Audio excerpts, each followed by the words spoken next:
On Larry King Now, Caitlyn Jenner opens up. I was on hormones. I had a little bit of surgery done. I had all my electrolysis done on my face. Thinking, I'm gonna do this before I'm 40. I got to 39, could not go any further. It just wasn't time. And about 4 or 5 months after that, I met Kris. I am not the big supporter, although the media has had me as this big Trump supporter. I really am not. My loyalty is with my community. Let me tell you, I have had such an interesting life. Really? I've got the ultimate double. Olympic decathlon champion, backed up with Glamour's Woman of the Year award. Plus, how old are you? 67. That's still pretty good sexual years, too, aren't they? Wow. 67? Do you want to talk about that? Do I have hope? Yeah, you do. Okay, good. Well, that's good to know, Larry. I got a few good years left in me. What are you doing later? All next on Larry King Now.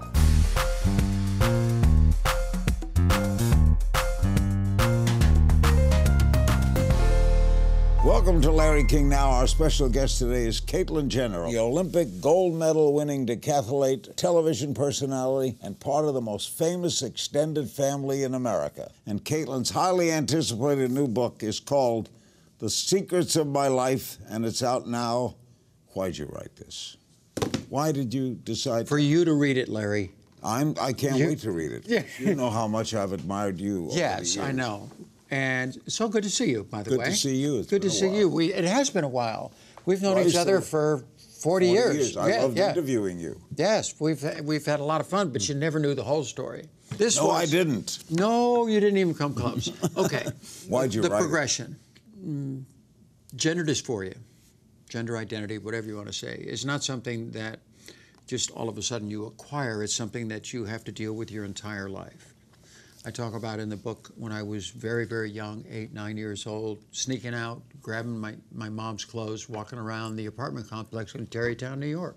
I found ways to hide from it, hide from really who I was, but it never goes away. And it was my entire life that I hid, and I snuck around, and I did things that nobody knew what I was doing, but I was very good at it because I never got caught. Why were you good? Yeah, and also, you were not only a great athlete, handsome guy. Mm-hmm. You had women. Yeah, I mean, you did. I did. I wasn't. Your father. I wasn't. Yes, I have lots of children. That is for sure. Yeah, I mean, I dated and this and that. I was not a big dater. You know, people think, oh, because of you were Bruce Jenner, you know, you're out there doing everything. That was not the case. I only really have dated about a handful of women in my entire life, and 3 of them I married. So I wasn't a big runaround. All right. What is it like, and I've told you, I've talked to others, to lead a totally life you don't want to lead? You're a man born with a woman's... Yeah, in the inside, my soul. I put it this way. My soul is female. Okay, what's that like?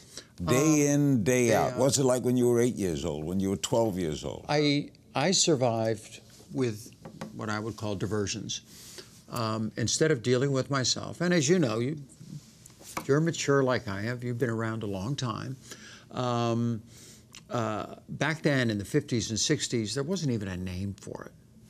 You just didn't know why, okay? But you were just this way. Christine Jorgensen. So, Christine Jorgensen. I interviewed her. Yeah. First one, she had the full surgery. Yeah. And the first one ever talked about it openly. Yeah. And that was an incredible story. Yeah, She's still living? Incredible. And the media went nuts on her. And is she still living? I don't know. No, she has passed away. I've heard that. But then Renee Richards. Yeah, I knew Renee. Yeah. When you did you see Christine Jorgensen being interviewed?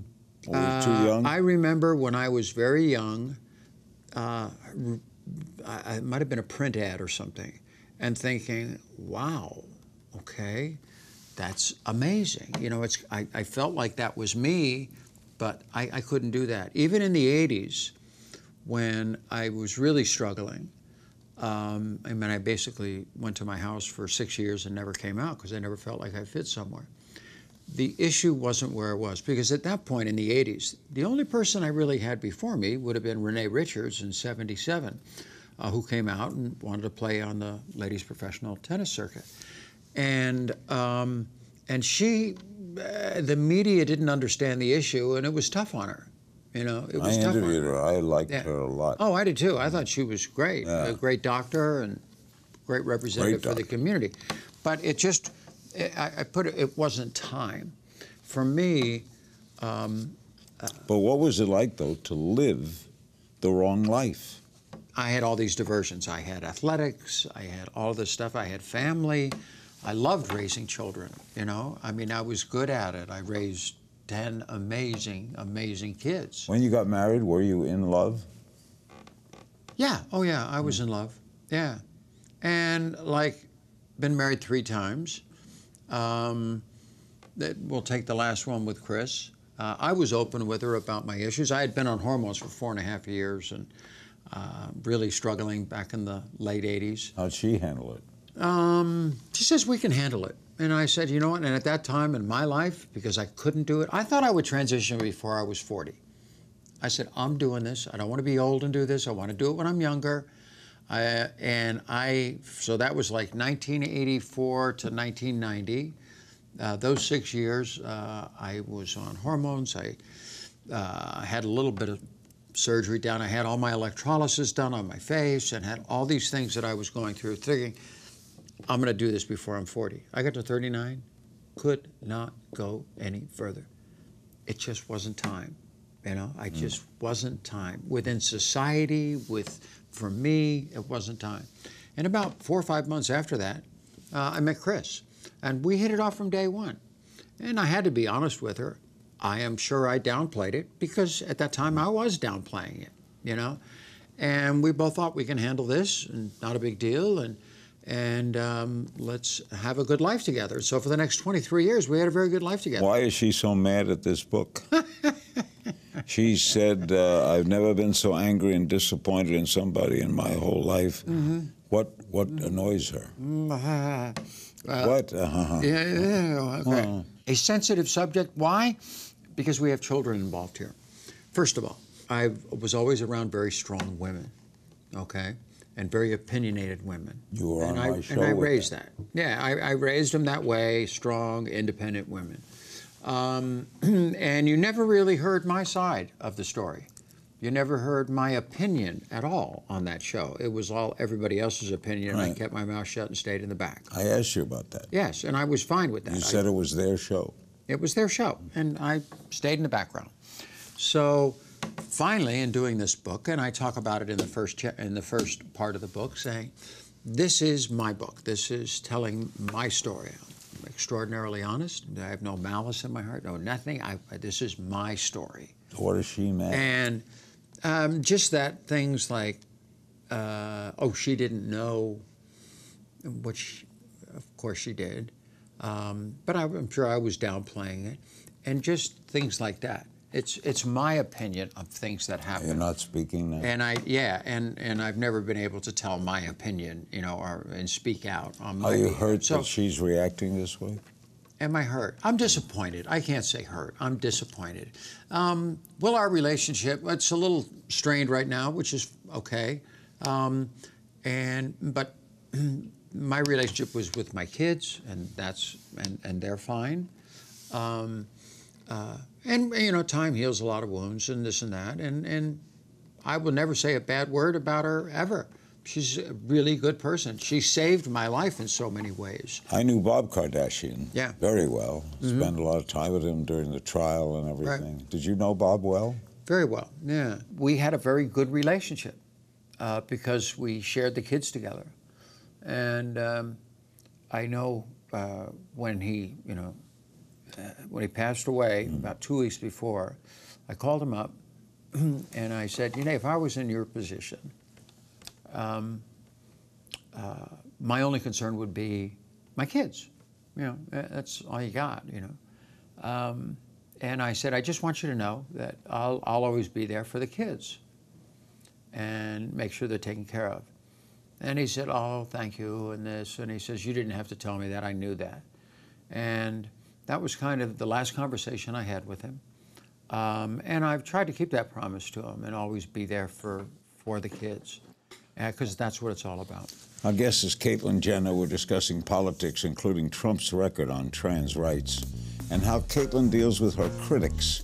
The book is The Secrets of My Life. It's hard to predict anything in life. One prediction is safe. This is going to be a big seller. We'll be right back.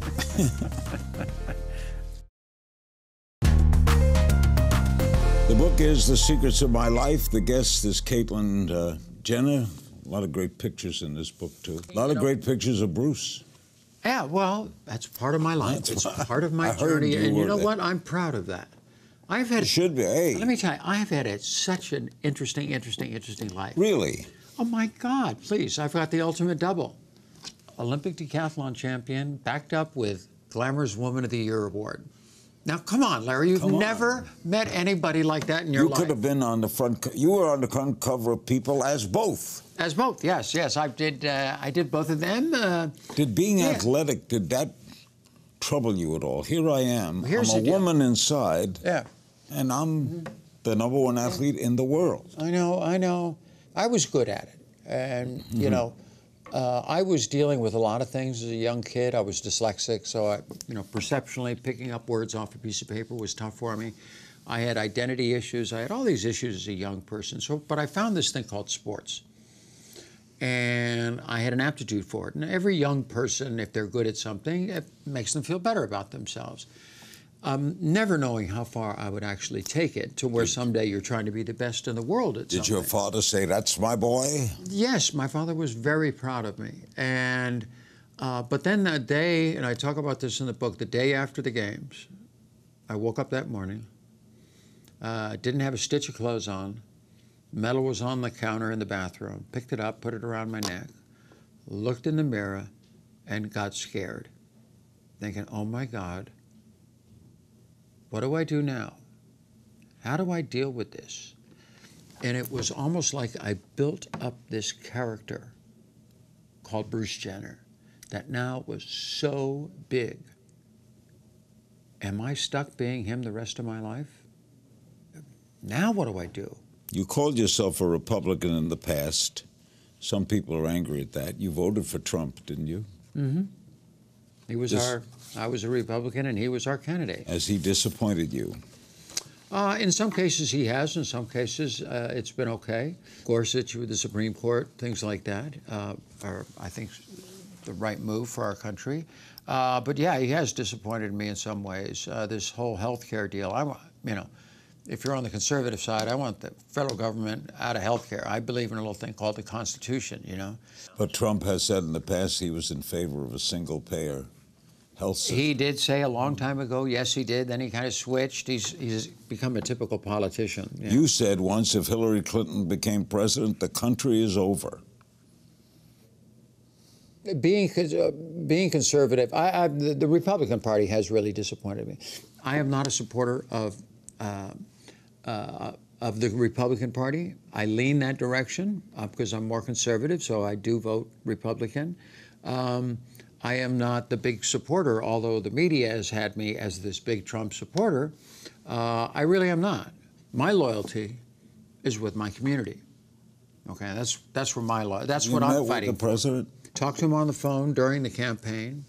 And expressed, this is when all that North Carolina bathroom bill was going down. But he supported you in that. Yes, he did. And I thought he would be okay. He brought up LGBT issues at the convention, which I thought was good.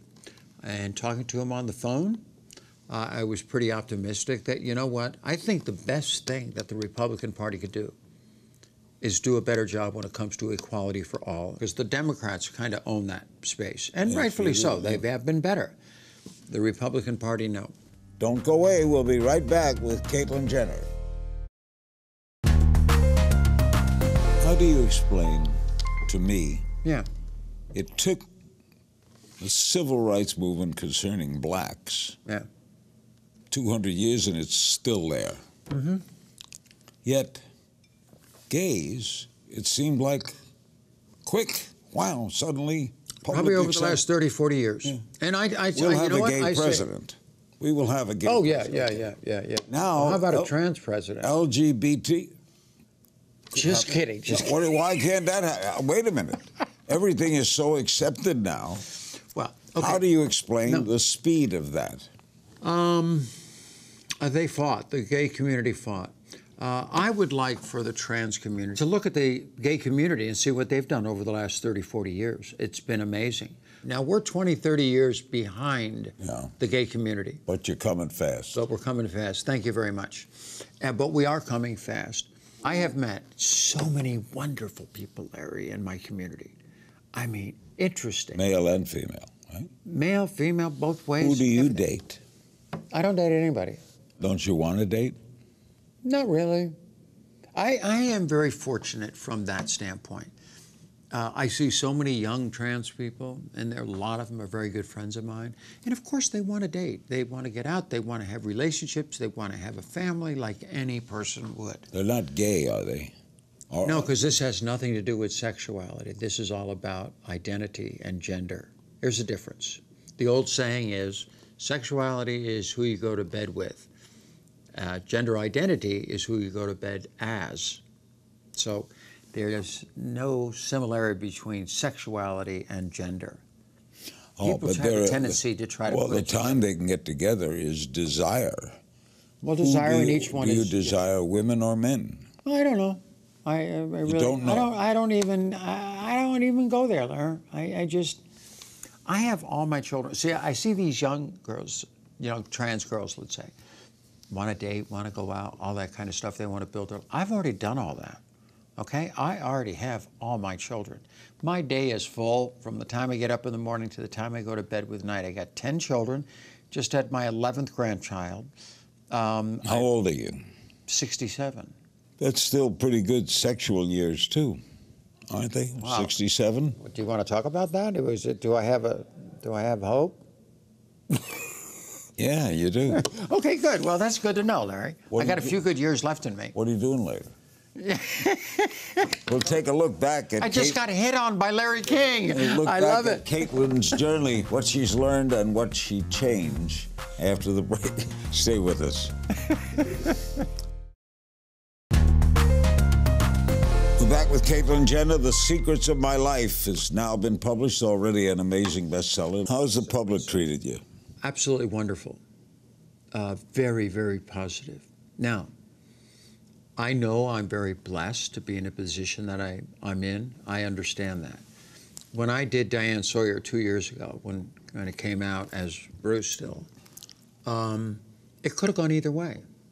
It could have gone, oh my God, what a freak we have here,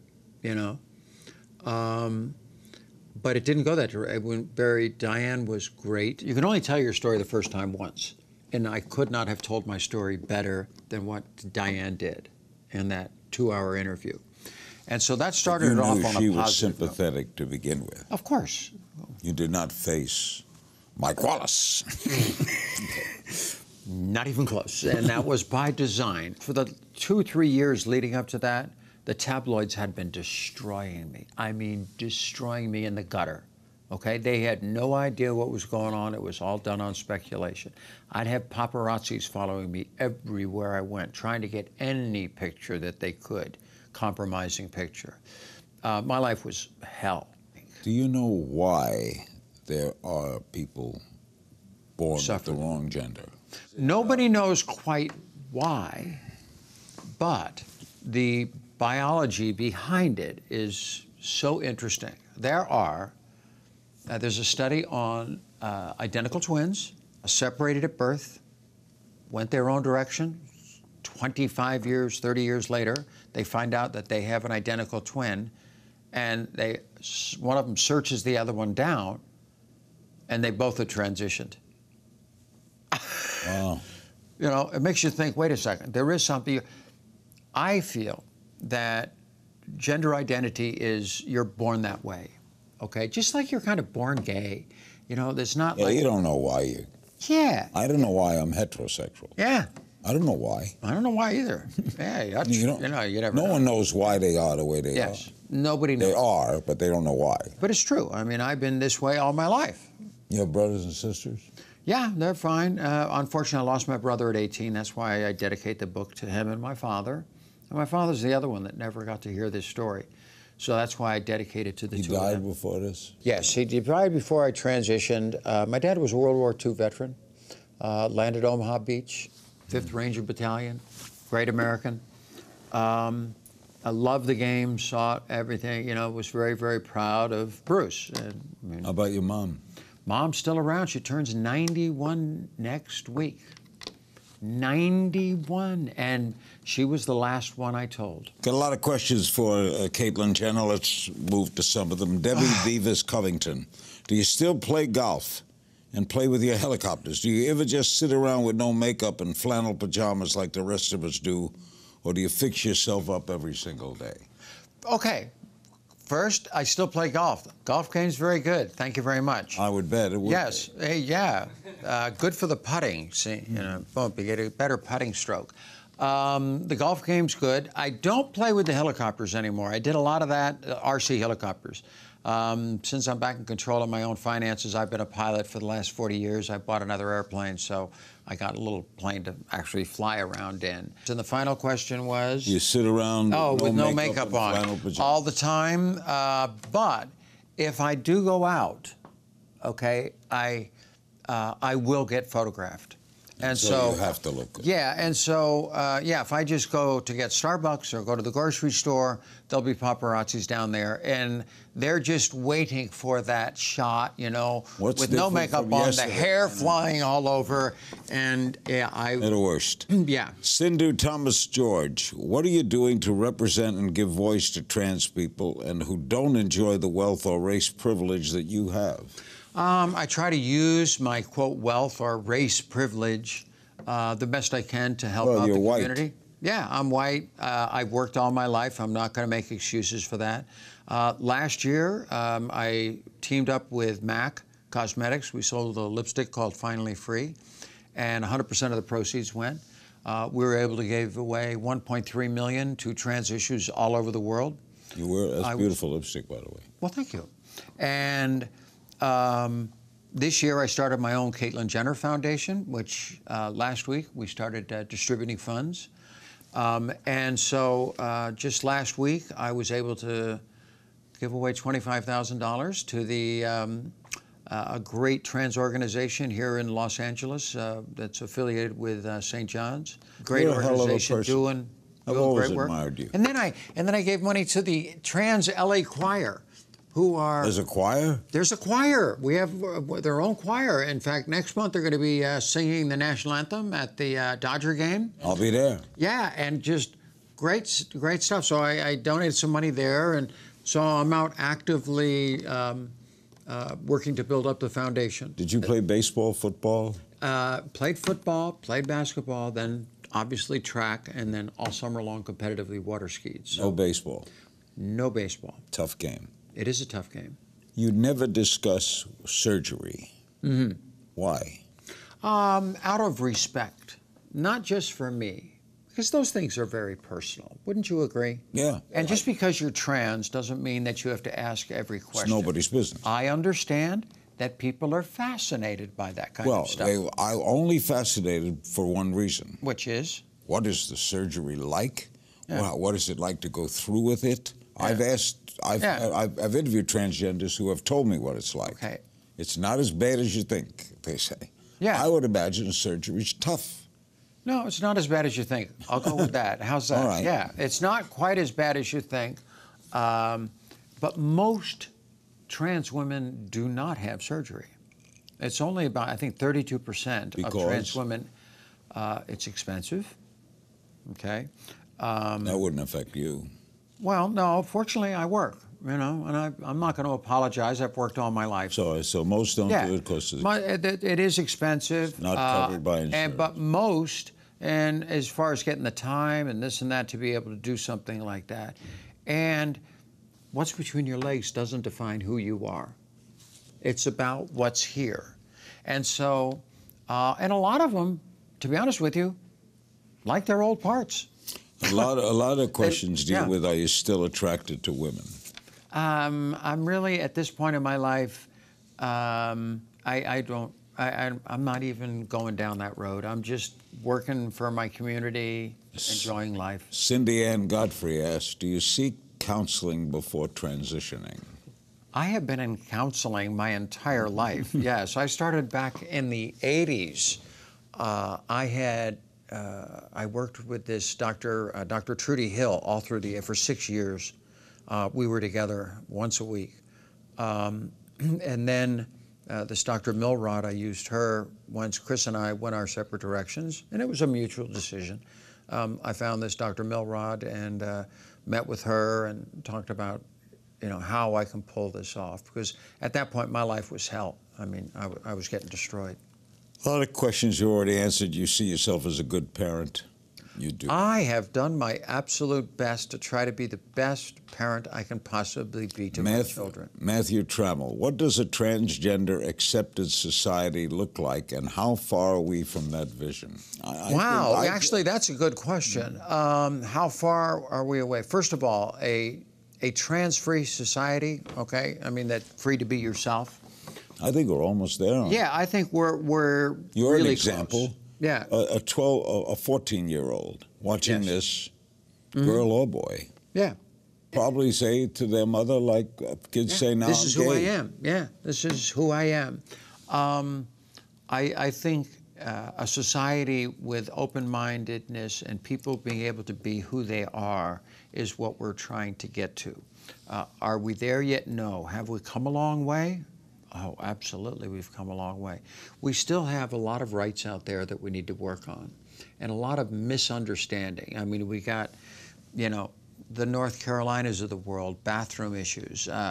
Right now, only in 19 states they have anti-discrimination laws in place for trans people. 31 states have bills on the books. North Carolina, this and that. Mike Pence, when he was governor, he was like tough. Yeah, tough on this issue. And so, yeah, it's we've got a lot of issues. Simple things like getting your gender marker changed. In 31 states, you cannot get your birth certificate changed with the proper gender marker. Now, I was born in New York. So I could go all the way back to my birth certificate and make it Caitlyn Marie Jenner, gender marker F. So, yeah, everything was changed. Thanks to my guest, Caitlyn Jenner. The Secrets of My Life is available now. And as always, you can find me on Twitter at King's Things. And I'll see you next time.